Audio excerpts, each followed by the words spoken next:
Parce que si on regarde bien, c'est quoi un réseau social, Antoine? Tiens, je vais te donner un tuyau. C'est quoi l'ancêtre du réseau social? En sachant qu'un réseau social, c'est un endroit où on donne tous notre avis à tort et à travers sur tous les sujets. L'ancêtre du réseau social, c'est le bistrot. Le bistrot, c'était un réseau social avec des couilles. Antoine, t'es un enculé de droite.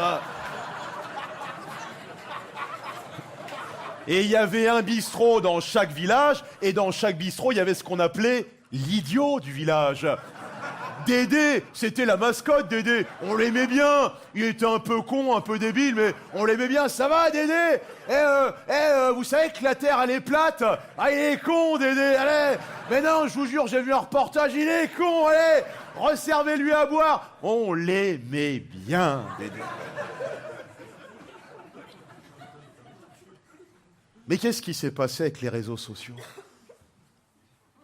Il s'est passé que Dédé est entré en contact avec l'autre Dédé de l'autre village. Et tout d'un coup lui dit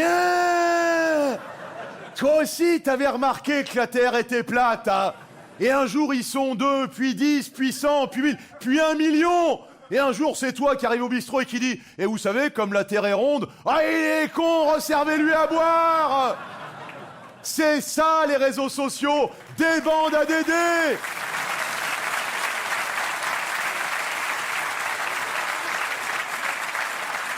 Voilà ce que tu es, David Buisson, juste le Dédé du village, qui a rencontré sur YouTube des autres Dédés et idiots du village, celui dont à une époque on se foutait de sa gueule dans le bistrot, avec son révisionnisme ridicule, que ce soit pour la Terre plate, le soi-disant Covid qui n'a pas existé, tes délires sur les extraterrestres, et ton ignorance totale, avec ton antisémitisme avec l'invention des khazars, ton homophobie de refoulé.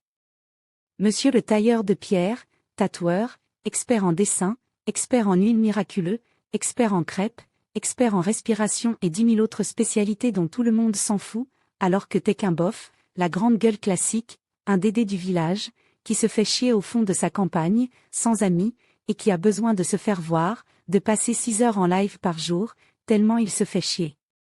Mais à la limite tout le monde s'en foutrait si tu n'étais pas un harceleur, un serial calomniateur, un taré de mythomane.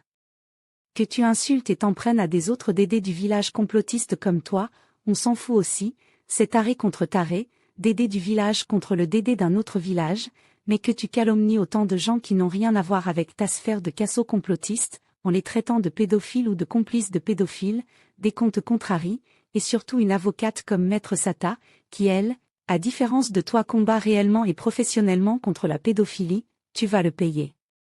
Je supporte plus les merdes comme vous, qui instrumentalisent un sujet aussi grave que la pédophilie, en faisant en plus de la fake news, du sensationnalisme, et pour diffuser vos idéaux politiques nauséabonds de fachos complotistes, en calomniant les gens alors que vous n'êtes que des trépanés du cerveau et vous allez tous finir dans le collimateur de Maître Sata, je vous le garantis.